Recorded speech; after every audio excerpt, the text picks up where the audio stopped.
ونشهد أن سيدنا وسندنا وشفيعنا وحبيبنا وطبيبنا ومولانا محمدا عبده ورسوله وصلى الله عليه وعلى آله وصحبه وسلم تسليما كثيرا كثيرا.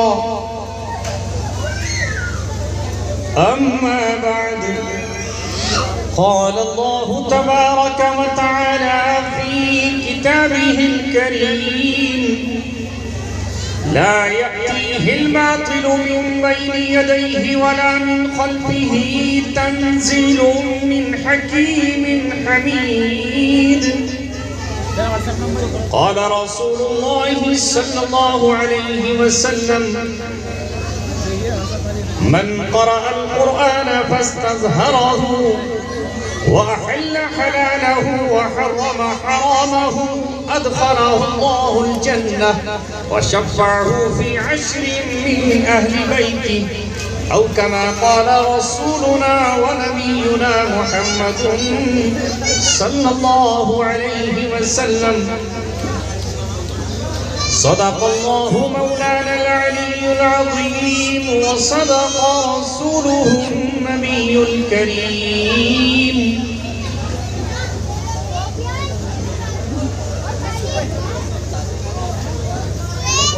وہ دانائے سبل ختم الرسل مولائے کل جس نے غبار راہ کو بخشا فروغ وادی سینہ، نگاہ عشق و مستی میں وہی اول وہی آخر، وہی قرآن وہی فرقان وہی یاسین وہی طٰہٰ. کی محمد سے وفا تو نے تو ہم تیرے ہیں، کی محمد سے وفا تو نے تو ہم تیرے ہیں. یہ جہاں چیز ہے کیا لوح و قلم دے.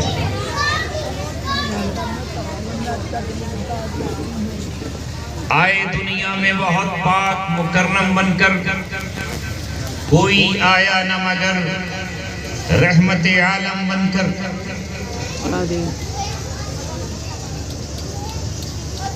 ہزاروں سال نرگس اپنی بے نوری پہ روتی ہے، بڑی مشکل سے ہوتا ہے چمن میں دیدہ پر.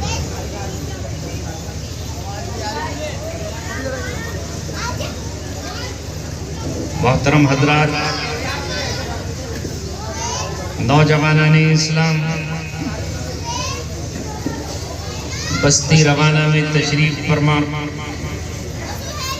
پیارے بچوں، پردہ نشی ماؤں اور بہنوں، آپ کے اسٹیج پر بہت ہی عظیم ہستی، عارف باللہ، ولی کامل، ہم سب کے سرپرست، ہم سب کے پیر و مرشد حضرت مفتی عبدالرحمن صاحب دامت برکاتہم العالیہ تشریف فرما ہیں. اس لیے اس مجلس کو پرسکون بنائیے، شور شغب بند کر دیجئے، اور اسی کے ساتھ ساتھ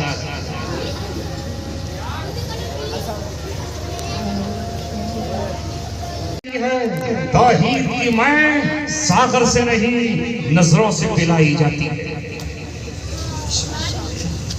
جس پر محمد صلی اللہ علیہ وسلم نے نظر رحمت ڈال دی وہ صحابی بن گیا، اور جو صحابی بن گیا اسے جنت کا پروانہ مل گیا، اسے جنت کا ٹکٹ مل گیا. رضی اللہ عنہ کا خطاب قرآن سے مل گیا، اللہ ان سے راضی ہو گیا. ورضی اللہ عنہ، اور اللہ ان سے راضی ہوا، وہ اللہ سے راضی ہو گئے. محمد رسول اللہ کی نگاہ تھی، کیا نظر تھی. در فشانی نے تیری قطروں کو دریا کر دیا، دل کو روشن کر دیا، آنکھوں کو بینا کر دیا. کیا نظر تھی. خود نہ تھے جو راہ پر اوروں کے ہاتھی بن گئے، کیا نظر تھی جس نے مردوں کو مسیحا کیا. نہ سنے یہ پورا مجمع، کان بند کر کے بیٹھ جائے یہ پورا گاؤں. اگر ایک شخص بھی اپنے دل کے کانوں سے سنتا رہا تو اللہ تبارک و تعالی عرش اعظم سے تم پر اپنی نظر رحمت ڈالتا رہے گا. اللہ کی محبت چاہیے. ساری دنیا نے تو نفرت کے خنجر اور تیر تمہاری طرف کر لیے ہیں. ہمیں ان خنجروں کی ان تیروں کی کوئی پرواہ نہیں ہے. اگر اللہ تبارک و تعالیٰ کی رضا، اس کی نظر رحمت، اس کا پیار، اس کی برکتیں ہمیں مل جاتی ہیں تو ہم وہی بات کہتے ہیں کہ جس ذات پر قرآن اترا اس نے طائف کی گلیوں میں پتھر کھا کر سر سے پیر تک خون میں نہا کر یہ کہا تھا اِلَّمْ بِكَ عَلَيَّ غَضَبْ فَلَا أُبَالِي.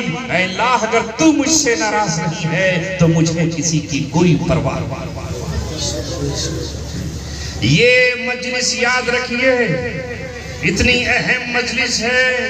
جیسے میں عرض کر رہا تھا کہ آپ اللہ کی کبریائی کا اعلان کرتے ہیں اللہ اکبر سے، سبحان اللہ سے اس کی پاکیزگی کا اعلان کرتے ہیں، اور آپ الحمدللہ سے اس کی تعریف کرتے ہیں. وہ اللہ کتنا بڑا ہے، اسے ناپا نہیں جا سکتا. اللہ تبارک و تعالیٰ کو اس دنیا میں دیکھا نہیں جا سکتا، وہ لا محدود ہے. اسی طرح اللہ تبارک و تعالیٰ کا قرآن اسی کی طرح بڑا ہے.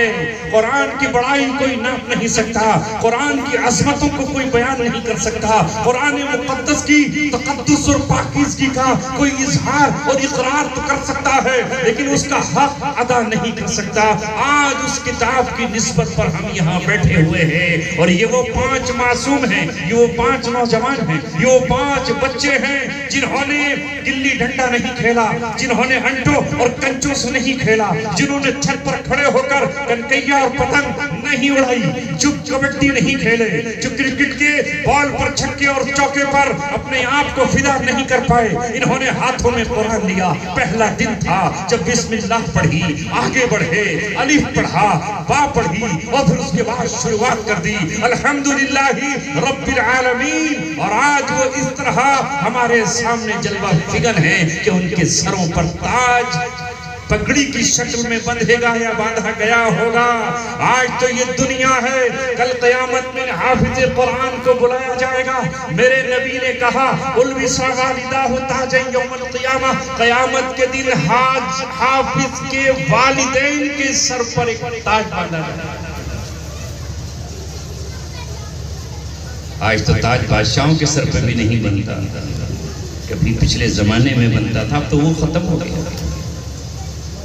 اب تو زیادہ سے زیادہ کوئی پھول سر پہ باندھ لے گا. تاج باندھا جائے گا. البس والداہ تاجا یوم القیامہ، قیامت کے دن تاج باندھا جائے گا.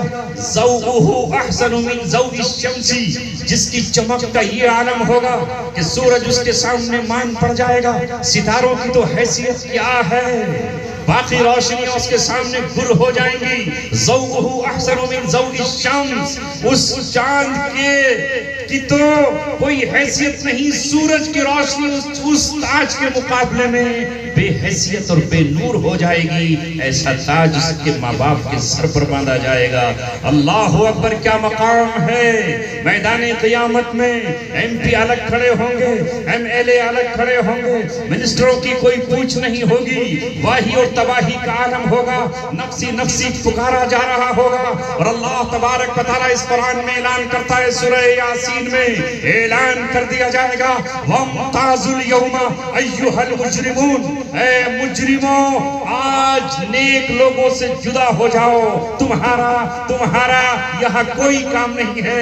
دنیا میں تو گناہگار بھی، خطاکار بھی، نیک بھی، صالح بھی، نمازی بھی، بے نمازی بھی، شرابی بھی، کبابی بھی، جواری بھی، تہجد پڑھنے والا بھی، متقی بھی، پرہیزگار بھی ایک ہی جگہ رہا کرتے تھے.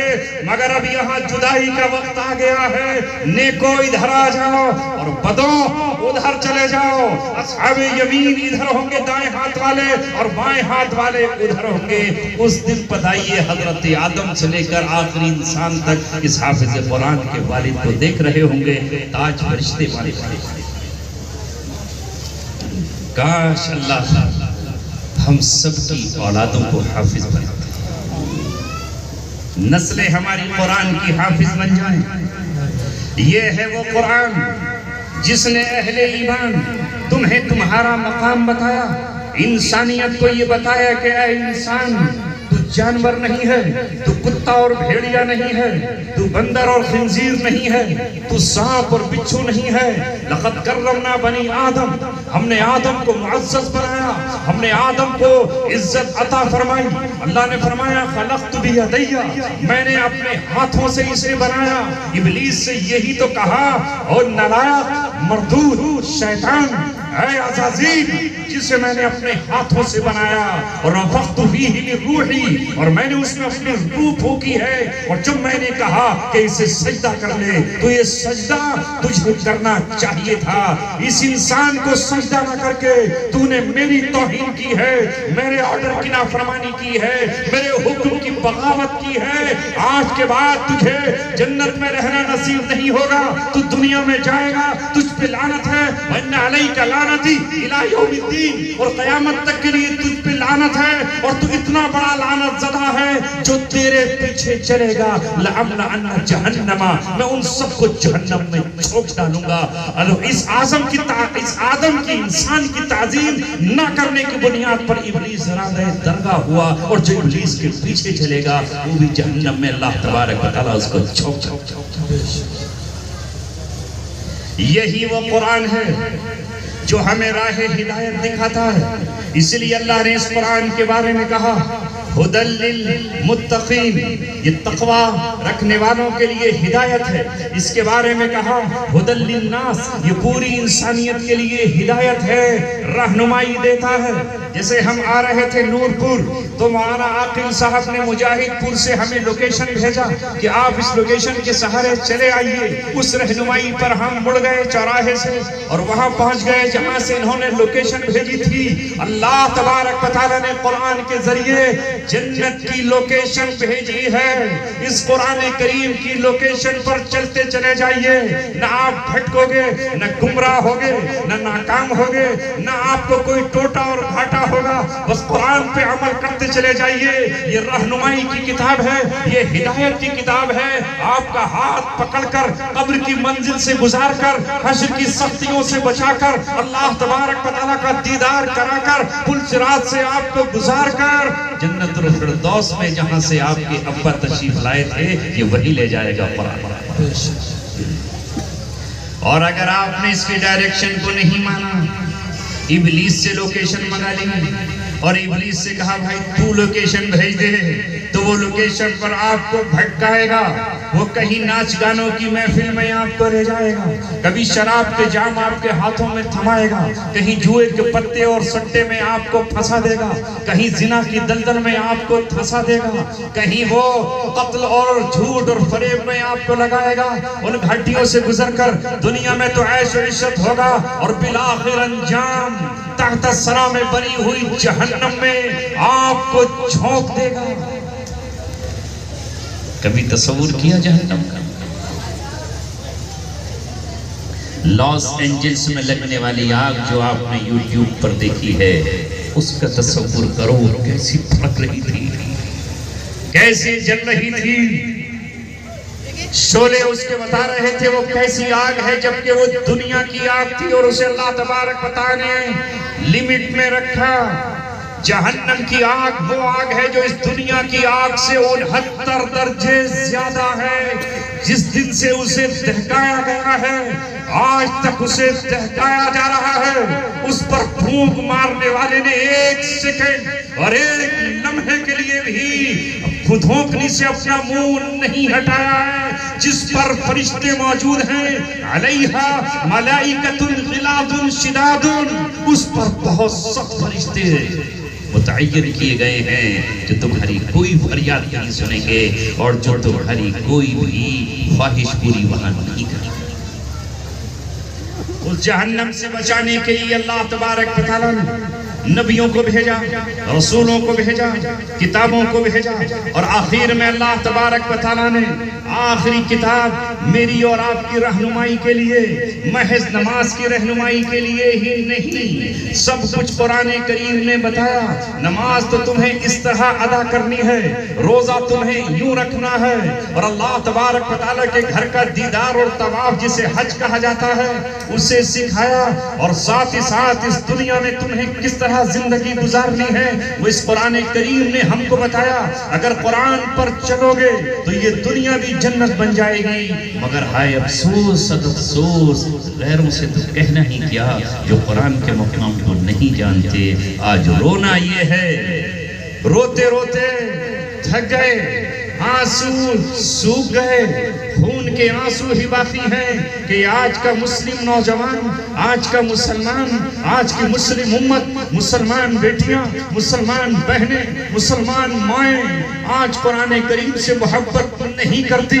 قرآن کریم آج پڑھنے والے کتنے ہیں، قرآن کریم سمجھنے والے کتنے ہیں، اور قرآن کے حکموں پر عمل کرنے والے کتنے ہیں. اللہ کہتا ہے آؤ میرے دربار میں 5 مرتبہ آ جاؤ. صبح فجر کی نماز، ظہر کی دوپہر میں، سورج ڈھلنے سے پہلے عصر، غروب کے بعد مغرب، سونے سے پہلے عشاء. یہ جو تمہارے گھٹنے میں نے دیے ہیں، ایک رگ اگر اس میں سے میں بند کر دوں تو تڑپتا رہ جائے گا. اگر دل کا ایک وال ختم کر دوں تو دلی ایمز کے چکر لگاتا نظر آئے گا. اگر آنکھ کی روشنی تیری لے لوں تو بھڑکتا نظر آئے گا. یہ حرکت کرتے ہوئے ہونٹ، یہ چلتی ہوئی انگلیاں، یہ بولتی ہوئی زبان، یہ دھڑکتا ہوا دل، یہ میرا دیا ہوا ہے. یہ پیشانی میری ہے. یہ جو تیرے چہرے پر حسن و جمال ہے، یہ آنکھوں کا جو نور ہے جس سے تو حسین نظر آ رہا ہے، یہ اندر روح میں نے رکھی ہوئی ہے. اگر کسی حصے کی میں روح نکال لوں، وہ حصہ فالج کا شکار ہو جائے تو اپاہج ہو جائے گا. اپاہج ہو جائے گا. ابھی 3 دن پہلے منگل کے روز میری بوڑھی والدہ کا انتقال ہوا. 2020 میں ان کو برین ہیمریج ہوئے، دماغ کی رگ پھٹی اور بستر پر آ گئے. 5 سال بستر پر گزارے، کچھ نہیں کر سکے ہم رونے کے سوا. ہاتھ سمٹ گیا اور یہ بایاں ہاتھ انگلیاں مڑ گئیں. وہ ماں جو بچپن میں جس ہاتھ سے ہمیں آٹا پیس کر روٹی بنا کر کھلاتی تھی، وہ ماں جو اوکھلی میں دھان کوٹ کر ہمیں چاول بنا کر کھلاتی تھی، جن ہاتھوں سے وہ بھینس کا دودھ دو کر ہمارے لیے چائے اور گھی نکال کر دہی کا انتظام کرتی تھی، وہ ماں جو چولہے میں لکڑیاں جلاتی تھی، جو اپلے تھوپ کر ہماری خواہشات کو پورا کرتی تھی، لکڑی پھاڑ کر اسے بیچ کر ہمارے لیے سرد اور گرم کپڑوں کا انتظام کرتی تھی، آج اس کے ہاتھ مڑے ہوئے تھے صرف اس لیے کہ دماغ کی ایک رگ پھٹی اور اس کا علاج نہیں کرا سکے، ڈاکٹر علاج نہیں کر سکے. 5 سال تک اس کی پوتیاں اور اس کی بہویں اس کے منہ میں روٹیاں دیتے رہے. اس وقت یاد آتا تھا ہاتھ چلنا کتنی بڑی نعمت ہے، یہ پیروں کا چلنا کتنی بڑی نعمت ہے. آخری وقت میں تو وہ یہی کہتی تھی بس کیا کروں، اور پھر یہ کہتی تھی کہ اللہ تبارک و تعالیٰ کی طرف سے پیغام اجل تمہارے لیے کب آئے. دنیا کچھ نہیں رہی، نعمتیں کچھ نہیں رہی، اولاد ہوتے ہوئے کچھ نہیں رہی، سب کچھ تھا لیکن کچھ بھی نہیں تھا. جو بستر پر رہے، موت کی آرزو، موت کی تمنا، پھر خوف طاری ہوتا تو ہمارے بھانجوں سے پوچھتی کہ موت کی دعا کرنا کہیں گناہ تو نہیں، کہیں خطا تو نہیں. اے نوجوانوں، ہمیں اللہ تبارک و تعالیٰ کی نعمتوں کا احساس ہی نہیں ہے. وَإِن تَعُدُّوا نعمت اللہ لا تحصوها. اللہ نے کہا کہ اگر ایک نعمت کو تم گننے لگو، شمار کرنے لگو، کاؤنٹنگ کرنے لگو تو تمہاری حیثیت نہیں ہے کہ تم اللہ کی ایک نعمت کی بھی شمار کر سکو. آنکھ کتنی بڑی نعمت ہے اللہ. اس لیے یہ قرآن ایک ایک چیز آپ کو سمجھاتا ہے، اور قرآن نے وہ سب کچھ بیان کر دیا ہے جس کی ہمیں ضرورت ہے اس دنیا میں بھی اور آخرت میں بھی۔ اے میرے عزیزوں، اس قرآن سے جڑ جائیے، اس قرآن سے محبت کیجئے، اس قرآن سے پیار کیجئے، اس قرآن کے حکموں پر عمل کرنے لگیے۔ عرب کی سرزمین جس کا میں نے ذکر کیا، اس سرزمین کے لوگ ذرا آپ اندازہ لگائیے، الحمدللہ ہماری حالت تو بہت اچھی ہے، ابھی ہم وہ بے گزری قوم نہیں ہیں، ابھی ہمارے سروں پر ٹوپیاں ہیں، چہروں پر داڑھیاں ہیں، ابھی زبان پر اللہ اکبر ہے، ابھی پیشانیوں پر سجدوں کے نشان ہیں، ابھی زبان پر لا الہ الا اللہ محمد رسول اللہ ہے، ابھی دل کی دھڑکنوں میں اللہ تبارک و تعالی موجود ہے۔ کچھ خرابیاں ہمارے معاشرے میں آئی ہیں، بس انہیں چھوڑنے کی ضرورت ہے۔ سیلاب نہیں آیا ہے، طوفان نہیں آیا ہے، ذرا سی ہمت کرے تو برائیوں کو ہم مٹانے پر قادر ہیں۔ اس قرآن میں تو وہ طاقت اور قوت ہے، اس قرآن میں تو وہ نورانیت ہے، اس قرآن میں تو وہ برکت ہے کہ عرب کی برسوں کی بگڑی ہوئی قوم کو اس نے صحیح کر دیا، نہیں کیا۔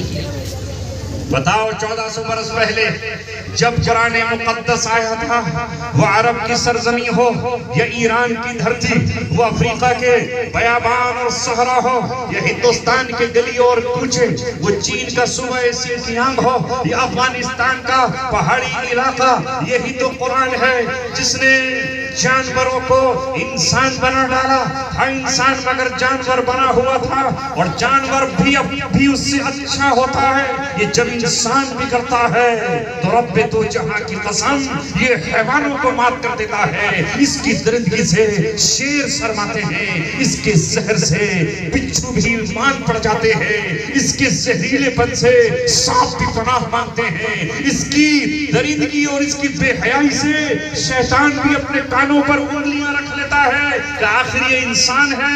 وہ ایسے ہی انسان تھے، درندے تھے، چور تھے، قاتل تھے، لٹیرے تھے، ڈاکو تھے، قذاف تھے، بدماش تھے، شرابی تھے، کیا کچھ نہیں تھا ان میں۔ اگر ان کا دل چاہا اور بھوک لگی تو چلتے ہوئے اونٹ کے گوشت کو اپنی چھری سے کاٹا، کچا ہی کھا لیا۔ رحم ان کے پاس نہیں تھا، بے رحمی کا یہ عالم تھا کہ انسانوں کے بچے چرا لیے جاتے، ڈاکہ ڈالا جاتا، قافلے لوٹے جاتے، تو مال اور سونا ہی نہیں، ایسے معصوم بچوں کو لوٹ لیا جاتا اور ڈاکو انہیں لوٹ کر کے بازاروں میں بیچ دیے جاتے۔ ننھے معصوم بیٹھے ہوتے، معصوم کلیاں بھی کھلے ہی بازاریں لگتی اور کہا جاتا میں نے اس پہ قبضہ کر لیا ہے، یہ میرا غلام ہے اور میں اسے غلام بیچنے کا مجھے حق ہے۔ دوسرا لوگ اپنی جھولی میں درہم اور دینار لے کر آتا اور وہ ان بچوں کو خرید لیتا، نسل بد نسل در نسل وہ بچے غلام رہتے۔ ان غلاموں کے ساتھ وہ مالک جو چاہے کچھ کر سکتا تھا، چاہے تو اپنے کسی بھائی نے قتل کیا ہو اور سامنے والے کو اسپتال میں جانا پڑے گا، مولانا کے بچے کو اسپتال میں جانا پڑے گا، تو ظاہر ہے کہ اس کے لیے ڈاکٹر ہی تو چاہیے۔ اگر وہ ڈاکٹر تمہارا اپنا ہو، اپنا عزیز ہو، رشتہ دار ہو، تو تمہارا کام ہو جائے گا، لائن نہیں لگانے پڑے گی۔ لہذا اس کی ضرورت ہو کہ تمہارے اپنے بچے ہو، کہیں کوئی ظلم و ستم کر رہا ہے، تمہارا بچہ اگر پولیس میں ہوگا، ایس پی کے آفس میں ہوگا، ڈی جی کے آفس میں ہوگا، تو وہ نہ جانے کتنے لوگوں پر ظلم و ستم کو بچائے گا، نہ جانے کتنوں کی زمینوں پر ناجائز قبضے سے بچائے گا، نہ جانے کتنی اسکیموں سے بچائے گا۔ تم پڑھے لکھے ہوگے تبھی تو کسی کا کارڈ بنواؤ گے، آیوشمان کارڈ بن جائے گا، کسی بیوہ کا وظیفہ جاری ہو جائے گا۔ اس بیوہ سے پوچھو جس کے 3-4 بچے ابھی معصوم ہیں، ننھے نونہال ہیں، اگر اس کے اکاؤنٹ میں پیسے آ جائیں گے اس کے بچوں کے تو اس کا گھر چل جائے گا۔ ہم حکومت کے ان نمائندوں کی تعریف کرتے ہیں اور کرتے رہیں گے۔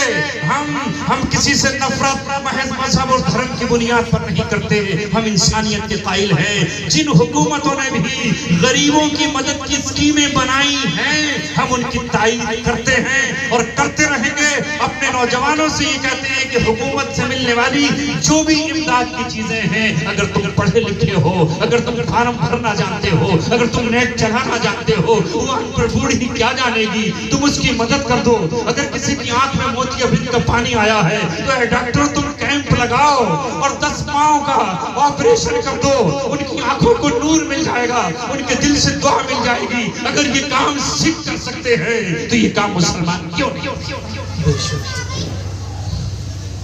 بلا فرق مذہب و ملت کے امداد کرتے رہو، نصرت کرتے رہو، تبھی تو کوئی تمہیں پہچانے گا کہ مسلمان کون ہوتا ہے۔ دینے والے ہاتھ میں دھرم اور مذہب بھی نہیں دیکھا جاتا۔